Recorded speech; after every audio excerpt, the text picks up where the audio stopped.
regardless of their opinions, and I will listen to those that have been put in the media, that are put in panels. I will always listen and I will speak to all of them. Thank you, Mr. Speaker. Oldham has stepped forward to take forward a local inquiry, and it's been waiting to understand what the move to the national inquiry means for its own work. The same is true of victims and survivors whose bravery and strength in the most difficult circumstances has been truly remarkable. Can I ask the Minister what arrangements are being put in place to ensure that there is a clear front door offering support that is fully independent of councils and police forces? And while local deep dives are clearly important and they are essential, can we have an assurance that if the evidence takes the investigation beyond boundaries for council and police forces, that those will be followed to the fullest? Minister. I will not be chairing the inquiry, so I can only say to him that the terms of reference that will be set, and as I have said, I'm not sure that this is usual, they will be consulted on in public because of the issue of, I have to say, bad faith and a concern about transparency. They will be consulted on. The remit of the inquiry will be decided by the chair, living within those terms of reference. But I have, having been part of various different inquiries or watched from a distance, that no stone will be left unturned, and whoever chairs this inquiry will feel empowered to do what they think is best. Democrat spokesperson Max Wilkinson. Thank you, Mr. Speaker. It has been 4 months and longer since the Home Office announced the National Statutory Inquiry into group-based child sexual exploitation. I know ministers will have wanted quicker progress. We on these benches do too. But we still have no chair, no terms of reference, and most importantly, no justice for the victims who have already waited years. And now 2 members of the Victims and Survivors Liaison Panel have stepped down after raising concerns about shortlisted chairs. They seem to have lost confidence in the process before it has begun. The Home Office must listen to and act on the concerns of victims. I know the Minister will agree. It must get this inquiry off the ground. That is the only way to ensure it proceeds with integrity and with the trust of those it is meant to serve. Mr. Speaker, now is the time to prioritise justice and prevention over political point scoring, and I know the Minister will agree with me on that too, because this is an extremely sensitive matter, particularly for the victims. So will the Minister now commit to publishing that terms of reference, along with full details of the inquiry's budget, staffing and a timeline by the end of this month? And if not to that deadline, when will that be published? I thank the honourable gentleman for both his tone and approach, and what I would say to him is that as per the Inquiries Act, the terms of reference has to be set and it has to be consulted with the chair. The chair is being decided, and the reason it is, I have to say, it isn't taking any longer than the COVID inquiry. It isn't taking any longer than the infected blood inquiry. I think that was 7 months. Each took 7 months from the announcement to the appointment of the chair. And I have to say, I don't remember huge amounts of criticism or bellyaching, because we wanted to get those things right. And actually getting this right means dealing with lots of different stakeholders of victims with different views. And so the process has to follow that the terms of reference has to go through the chair. And so we have already done with victims groups, we have already done some of that work on the terms of reference, but we cannot publish those, which we will do publicly, like I say, until there is a chair appointed. And I will not rush it, because I am going to take note of all of the feedback that I receive. Thank you, Mr. Speaker. Today, the government announced that it will take parental responsibility away where a child is born of rape. This will protect grooming victims. Children in this country will no longer be the only proceed of crime that criminals can have lifelong access to. Does the Minister agree with me that survivors have been failed for too long by a government that didn't prioritise giving them justice? A party led by a leader of the opposition that did not mention grooming when she had the power to do something about it. Instead, survivors have had to wait for victims and activists to be on these benches and the most fierce of advocates to be at the dispatch box. I thank the honourable lady, and I think she mischaracterises me as the fiercest of advocates, because she, as a grooming victim herself with a child born of rape, is the fiercest, bravest. I could cry. I feel so proud that what this government did was seek to get her elected. And I have been campaigning for the thing that she has fought for with grooming gang victims for nearly a decade. I met with ministers of the then government and nothing was done. It is because the exact thing that the member for Bolsover has campaigned for was asked for repeatedly and nothing was done. It is because of her and this government that today I am incredibly proud of her and to say that will change. Robbie Moore. Thank you, Mr. Speaker. I have a copy here of the government's response to the developments last night, addressed to the Home Affairs Select Committee, and I have to say that I find this response completely unacceptable. Is the government seriously implying that Fiona and Ellie, who have been disbelieved and called liars by the British state their entire lives, are spreading misinformation about a process that they have been directly involved in? Because that would be a deeply damaging thing for any government to imply. And worse, Mr. Speaker, there is a line in this letter about the government's proposed inquiry in Oldham, which says the government, and I quote, have been in discussions with Oldham Council about the right approach for Oldham. But how can that possibly be right? How can the Home Office discuss the right approach with the very local authorities that they are being investigated? It would be like the Post Office inquiry sitting down with the Post Office to negotiate how they should be investigated. So can the Minister explain how the government will be restoring trust right now in this process, given the contents of this letter that the Minister sent to the Home Affairs Select Committee last night? Minister. Can I just be completely clear? I'm suggesting that I will listen completely and utterly to the feedback from the victims that were and still are on. That they are not spreading misinformation at all, but his interpretation is a brilliant case in point, because I will be completely honest, the conversation with Oldham is, do we not think it might be better for them just to take part in a statutory inquiry? That it is absolutely nothing to do with the idea that Oldham is telling me what to do. And the more people from that side, he can hold up his paper and have a smug face all he likes, but the fact of the matter is that there is absolutely no council in this country who will tell this inquiry where it can and cannot go. I have said that 1,000,000 times from this dispatch box, and yet the same thing gets peddled again and again. Thank you, Mr. Speaker. And I know the Minister won't want to comment on individual candidates to chair the National Grooming Inquiry. Can I just put on record that Jim Gamble is a highly regarded police officer with a long experience of dealing with this, and when his leadership of the Child Exploitation and Online Protection Centre proved what a fierce as the independent figure he was, with a real track record of tracking down sick paedophiles online and offline. But does she agree that the chair of this inquiry has to be someone who can earn the trust of those who have been let down far too long by those in positions of authority? And can she confirm, as I hope she will, that the inquiry will not shy away from issues of race or class and will follow the evidence wherever it leads?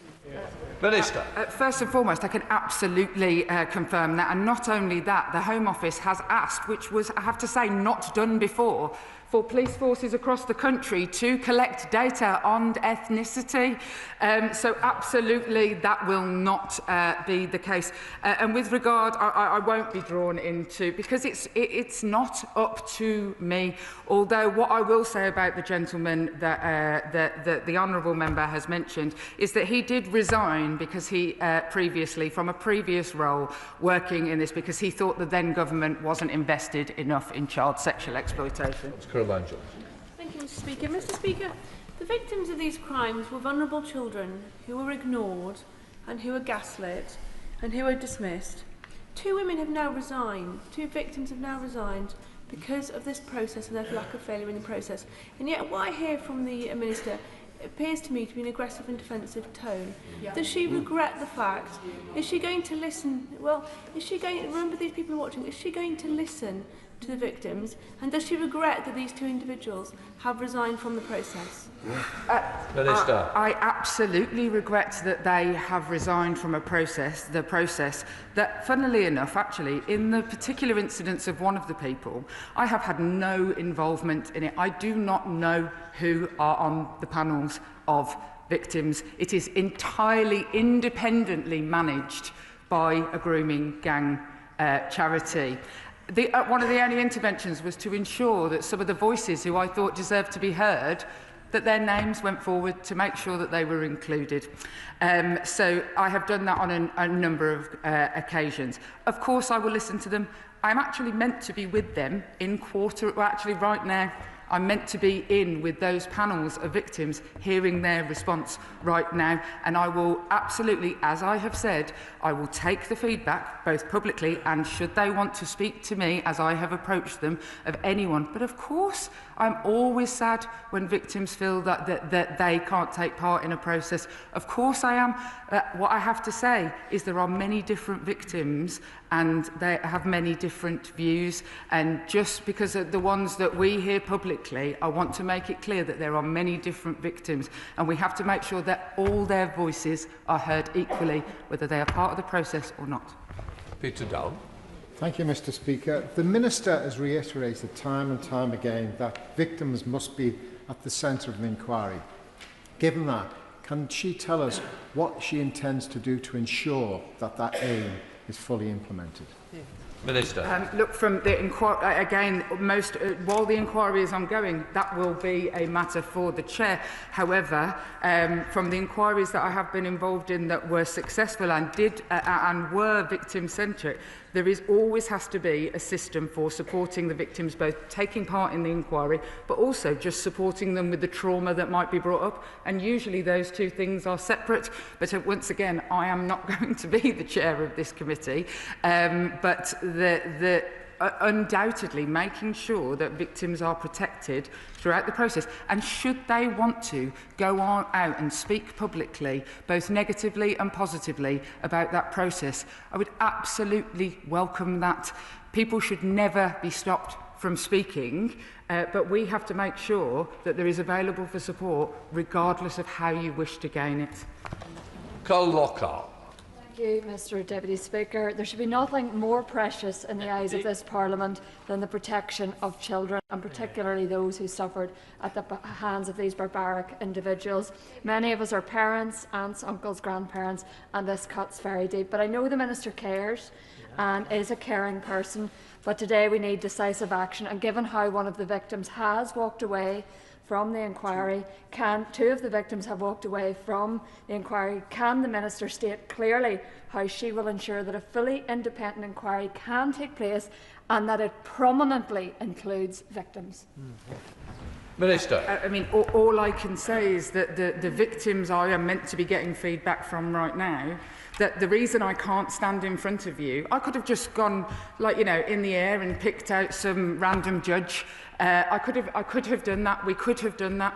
But the reason this process, and the reason I can't even say when I will definitely be able to say when the chair is because I am listening to victims' feedback. But again, I have to stress that that process isn't easy.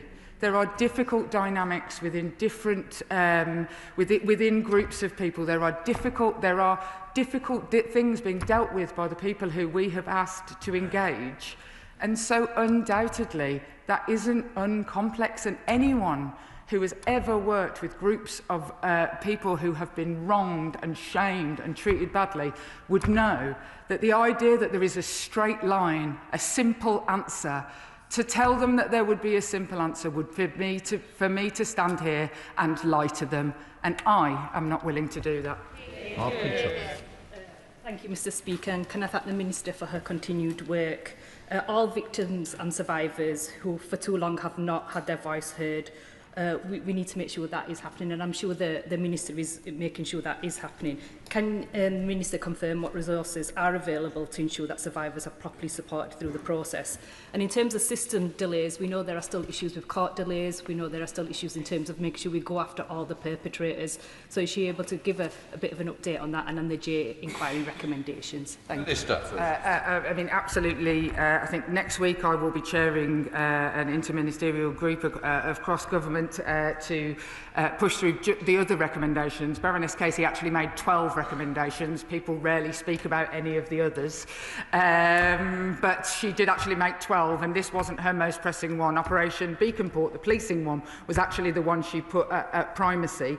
And as I said in my previous statement on the 2nd of September, the 216 cases that move forward, that work is absolutely ongoing and runs alongside it. And actually, that's where justice will be served in our courts, if only they hadn't been horrendously degraded, that meant that rape victims are waked for years and years. Sir Gavin Williams. Thank you, Mr Speaker. I think the thing we all very much agree on is that the voices of survivors have to be at very much the heart of this, and it's worrying and concerning when two of those survivors don't feel as if the process is properly looking after them and making sure their voice is heard. Would the Minister commit to speaking to both Fiona Goddard and Eliane Reynolds to try and encourage them and reassure them that this is a process that really will listen to their voices? Absolutely, that opportunity has already been presented to them. That I would be more than happy. I know one of them. I don't know another one. That opportunity is always available. One of them has my phone number. So the idea that I don't listen and have not been making myself available. I have tried to keep the process fiercely independent of government intervention, so that process can happen and victims can feel safe in that. But of course I feel sad that this is how it has ended, and actually I hope this isn't how it has ended, and I will commit to working to make sure that this isn't the end, and my door is always open to them. Sheila Mims. Thank you, Mr Speaker. In 2012, a Bangladeshi national was sentenced in my Carlisle constituency for attempting to recruit 4 girls, aged 12 to 16, into prostitution. In his summing up, the judge described how the man's conduct had corroded the foundations of decency and respect by which all right-thinking people live their lives, whatever their ethnic or religious background. Will the Minister take the opportunity to again reassure all right-thinking people that this inquiry will look at everything to find answers, including the role of ethnicity? Minister. I will say it again and again. It will not shy away from findings where they are present, and anybody who has actually done the work in this space would know that that is going to be found, as her case in her constituency highlights. There is absolutely no sense that ethnicity will be buried away. And I have to say, every single time when there is some apparently needless delay, even though, as I've said, it took 7 months to put in place chairs for both the COVID inquiry and the blood inquiry, and nobody moaned about that. The way that gets used, the misinformation I'm talking about, is the idea that that's because we want to cover something up. It will not cover things up. We are taking time to make sure that that can never happen. Bob Blackman. Thank you, Mr Speaker. I know the Honourable Lady has been an outspoken champion for the victims and will continue to be so. But she must be concerned that 2 members of the panel have withdrawn, and we understand one of the candidates to chair the inquiry has withdrawn as well. And clearly there is a concern across the House about the fact that institutions that have failed the victims, such as the police, social services, councils, etc., and courts, are all in a position whereby they failed. And therefore, whoever chairs this panel, this inquiry, is going to have full rigour on services that they may have been involved in. And so, therefore, there's a matter of confidence. And can she update the House then on how that inquiry will report back to this House and what scrutiny this House will have over the actions of the inquiry and the terms of reference? Minister. I'd like to thank the honourable gentleman, because he is in somewhat of a unique category of always asking a question that is genuinely, it leads me to further questions that I think are pertinent. How the inquiry will report into here whilst it is ongoing is not necessarily something that usually happens, but if there, look, I will take that away, and if there is an appetite, but all I can say is there is no institution in the country, this one here, that doesn't have skeletons. Do I think all politicians wouldn't be robust in this? No, I don't. I think some would, and I can guarantee that I can point at people, the honourable gentleman included, who would show absolute rigour even against his own. And but there isn't a single, like with ICSA, we had a judge was leading ICSA. They lost the confidence of the victims. 3 people lost the confidence of the victims. It took 2 years. So there isn't an institution that didn't fail these girls. That's the whole point. There is no clean skin, but there are people, brilliant people, people who whistle blew, people who tried in every one of those institutions. And so that is essentially where we are left with this, but I promise rigour, the same way that when I saw things happening in here, I certainly was rigorous in... Thank you, Mr. Speaker. I commend the Minister for her formidable personal leadership on this, and I'm so proud to sit on these benches alongside other formidable campaigners too. The Minister has reiterated that the inquiry must be trauma-informed, and I know from speaking to victims in my constituency of Aylesbury just how vital this is, that we're cognisant both of the initial trauma that they've experienced, but also of the re-traumatising effects of going through the process of seeking justice for themselves and for others. So can the Minister set out more about how she'll ensure that this trauma-informed approach is woven through the ongoing inquiry? Minister. I absolutely, as the inquiry sets up, as previous inquiries with very, very vulnerable groups of people, ICSA, that there will have to be things put in place to ensure that people can freely give their evidence, and that will have to be done in a trauma-informed way. And as was number 12 of Baroness Casey's recommendations, was that it would be, that what was needed for all of the recommendations would be fully funded by the government, and this government has absolutely committed to that. I very much expect that when the chair is in place, those conversations about exactly how that will look will begin. And the only thing I do actually control, I suppose, in any of this is that this government will pay for it. Lee Anderson. Thank you, Mr. Speaker. The cover-up continues. We have a Prime Minister who never wanted a national inquiry. We have a Minister who never wanted a national inquiry, and we have the Labour backbenchers who never wanted a national inquiry. So does the Minister agree with me that the victims of these horrific crimes will never get the justice they deserve as long as we have a Labour government in charge? Minister. It's quite impressive that you would stand up and say that after a grooming victim stood up and spoke on these benches, but, I've learnt to expect it. When the honourable gentleman stands up and talks about cover-up, I understand that or maybe he's doing it for clicks, I don't know, but I understand that he thinks he's doing, God's work in fighting this. The level of bad faith, the idea that it's easy to find a chair or easy to find people who want to step forward and take part in this process when it is mired in, I have to say, political point scoring like he just did. I have to say, I think that he should really question his own morality. Sarah Russell. Thank you, Mr. Speaker.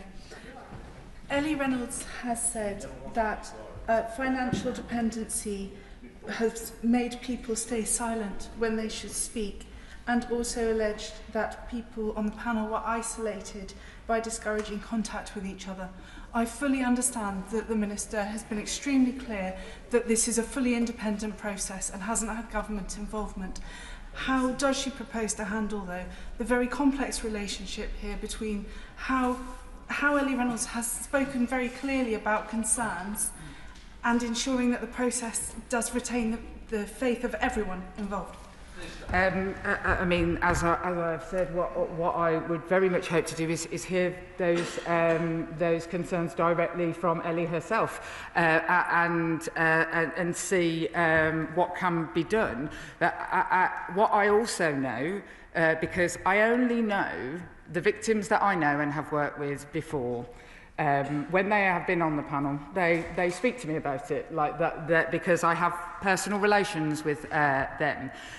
What I can say is there are differing views about the levels of confidentiality. Like the confidentiality is not to silence people from speaking about their own experiences. It is because there are people in those rooms who have never shown their face, who are also victims, and for an agency, having run one myself, trying to manage that I can see why perhaps somebody might say, like, you know, you shouldn't like try and seek out the people outside of the meeting, because others might have said, I don't want people to, but they're not going to say that in public. So all of those things I can imagine.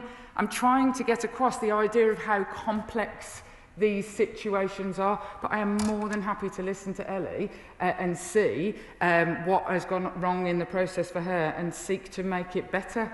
I'm absolutely happy to do that. Mike Wood. Thank you, Mr. Speaker.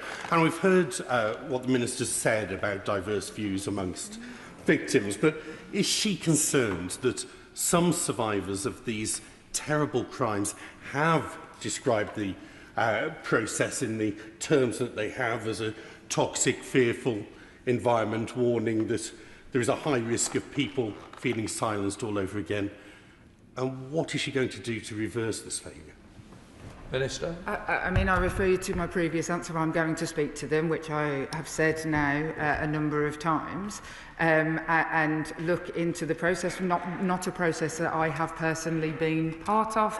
Like I say, I can only speak to the victims who I happen to have known before, and if they tell me they are on it, not the other way around. I can't ask who is on it. That it is confidential by its very nature. But look, of course I'm going to listen to that feedback, and like I've said, I will speak to those victims involved. Catherine Atkins. Thank you, Mr. Speaker. Victims must be at the heart of the Grooming Gangs inquiry. Does the Minister agree that getting the right chair is absolutely key to ensuring that that happens? And does she agree that we have to avoid the scenes that we saw under the last government, which appointed 3 chairs who then withdrew from the independent inquiry into child sexual abuse, an inquiry that took 2 years to start? Minister. The Honourable Lady, who I know has some experience of inquiries from her previous life, is exactly right. I look at and people don't remember it now, but there were victims going out in the press complaining about what was going on with ICSA. It went through numerous chairs. There is already much worse faith that exists, both rightly and wrongly in this instance. For me to allow that to happen in this instance would just make people shout, cover up. And so we are trying to do everything that is possible to make sure that those mistakes made by the previous government are not made again. Finish, Matty. The credibility of the National Inquiry rests on the voices, experiences and needs of victims and survivors placed at its very centre. Can the Minister show victims in Wales how this inquiry will be guided by their best interests when survivors have such grave concerns that they feel they must resign from the AC1E panel? I mean, look, I think that to go back to the previous answer, that the chair of the inquiry will set the tone for the inquiry.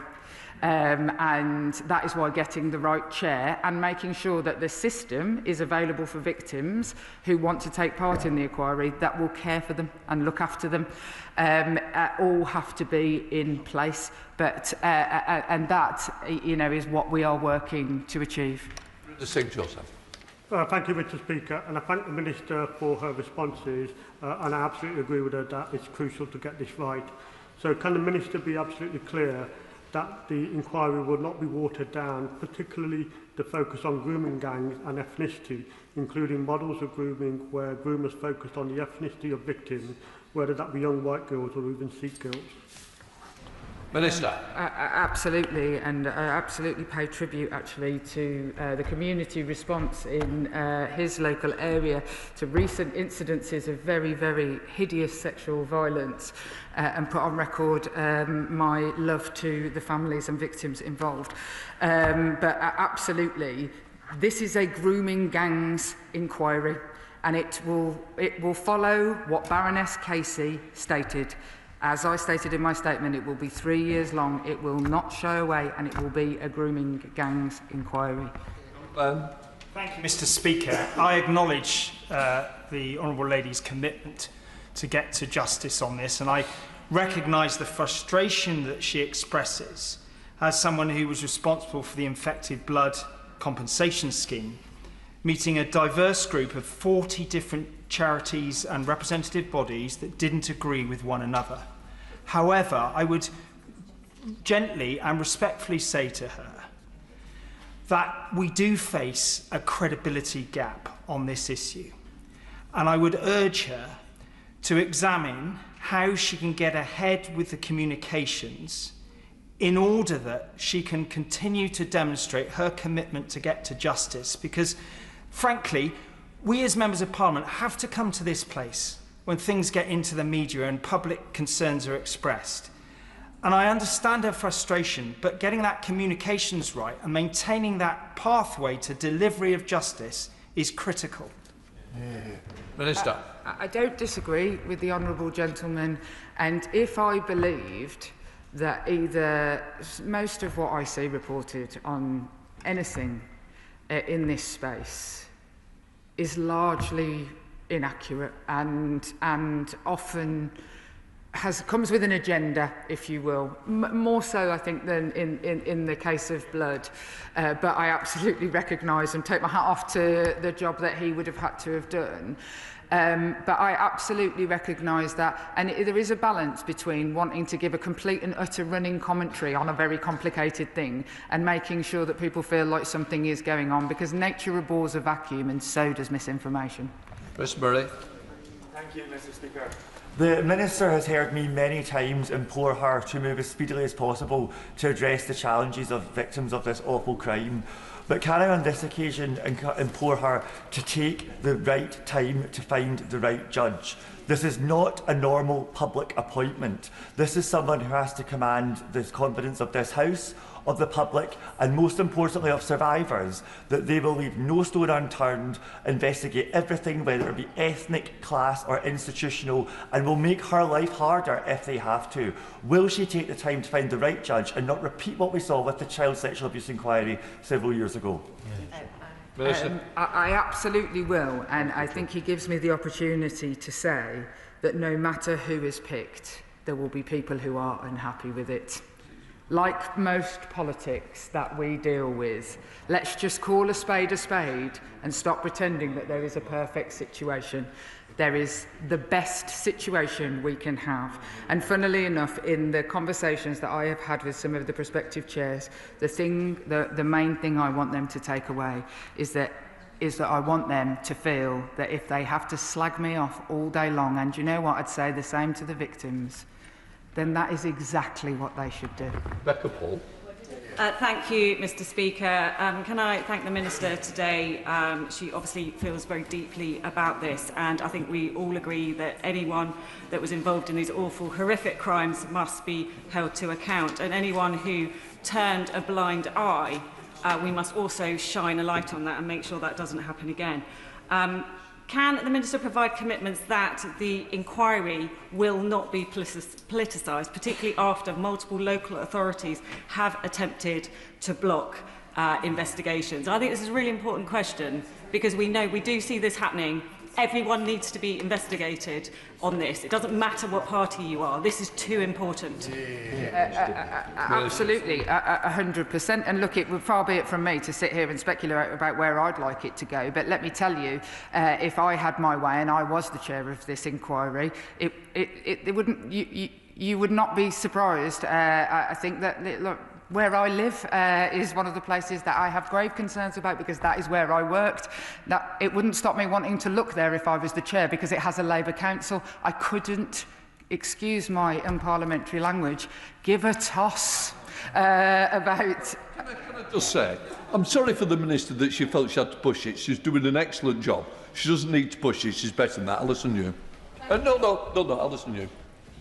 Thank you, Mr Speaker, and I thank the Minister both for her statement and also for the passion and rigour that she brings to her role, even if sometimes she might say things that she has to apologise for. We greatly appreciate her dedication to the role. Can I just, it may help. One of us is going to have to sit down. Actually, I granted an urgent question, so that's the helpful why we're here. Thank you. Thank you, Mr Speaker. Every survivor's experience of abuse is unique. Does the Minister agree with me that by taking the time to find the right chair, they will then be able to make sure that every story will be fully told? I mean, I really hope so, but I'm not going to do what other people seem to want to do in this circumstance and pretend that there is a guarantee that I have some sort of magic weapon. But that is the process that I am undertaking, is that we get the very, very best chair that is supported and alongside the victims who have been taking part in that process. Thank you, Mr Speaker. Getting this right is both important and extremely difficult. I have two questions for the Minister. If, when she meets Fiona and Eliane, she finds that they're right and there is something wrong, can she tell the House what powers does she have to intervene on that? And my second question is, will the Minister provide assurances that the inquiry will not be staffed, again she might be able to comment on her powers and powers of influence, will not be staffed by individuals who previously dismissed the concerns of survivors and campaigners as racist slurs? Minister. So to the first question, I have every power to intervene in the process of how that panel, but the decision that I made was that it should be independent of me and it should be independent of my offices, and that it would be better handled by experts in this field. So, but you know, when I speak to them, of course I can raise those and I can make decisions about how it goes forward. I very much hope that we will be drawing to a conclusion, and that actually my involvement in it soon will be much lesser, actually. And to his other question, victims and survivors of this crime all have different political opinions, all have different views on the substantive. They have different views about whether it should be called grooming, whether it should be called grouped. They have different views on all of these things.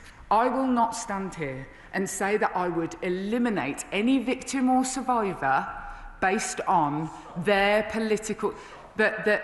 any victim or survivor working on this, and I will continue to say that as it is, because of their views, because many of them don't like me very much. Imagine if I just didn't let the people who didn't like me very much not have their voice heard. Well, frankly, I'd be guilty of a cover-up.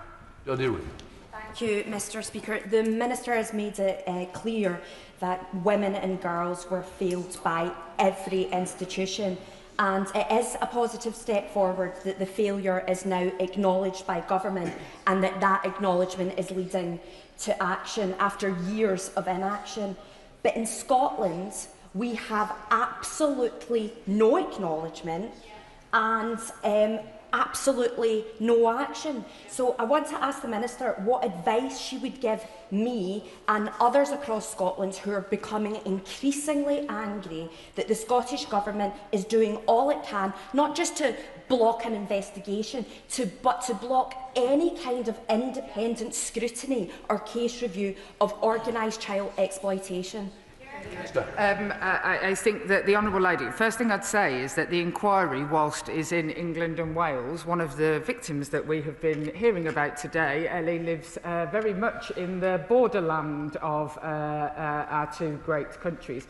And there is absolutely no doubt in my mind that some of the things that may get found in the inquiry will have findings across the border. Unfortunately, the trafficking of young girls does not follow lines on a map as easily as we might think it does when we administer it. But look, what I would say is that you have to continue to work with survivors groups up in Scotland to push for what exactly it is that they want to see in Scotland. Thank you, Mr. Speaker.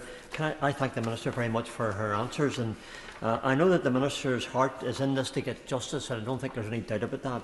However, the news that these victims who have already been denigrated and treated as voiceless and worthless during their initial abuse have been made to feel this way once again in this committee. It is difficult to hear, and the Minister will understand that it's also difficult for us to accept that this is taking place on government watch.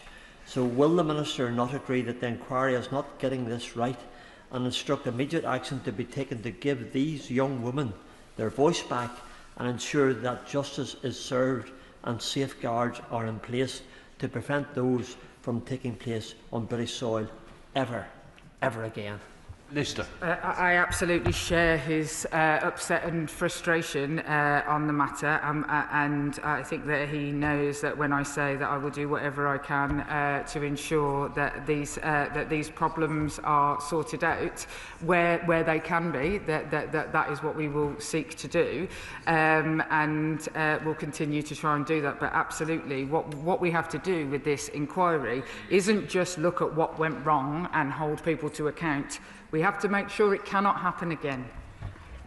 Sam Carley. Thank you, Mr. Speaker. And can I say to members opposite that their relentless politicisation of this is no doubt making it much harder to find a chair because it will be putting candidates off.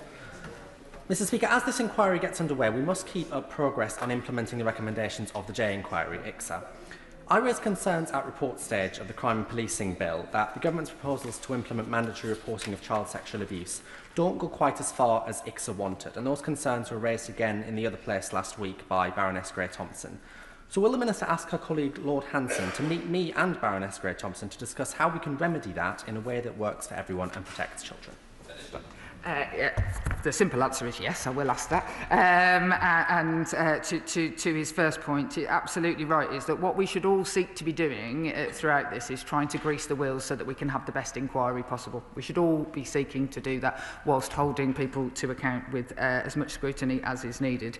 But I will absolutely do that, and obviously I have met with him a number of times, and getting this right on mandatory reporting is vitally important, and much like in the survivor group, there are different views on either side.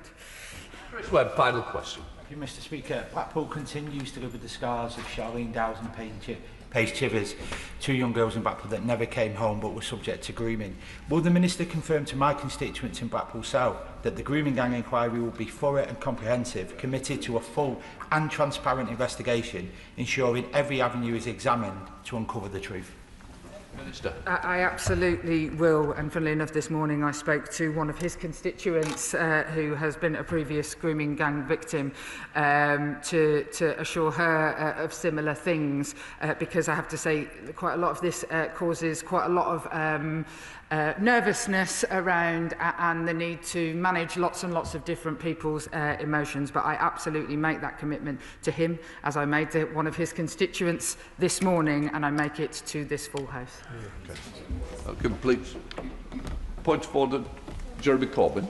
Point of order, Mr. Speaker. Could I invite you to examine Hansard column 652 from yesterday during the exchange about Maccabi Tel Aviv supporters travelling to Aston Villa? In reply to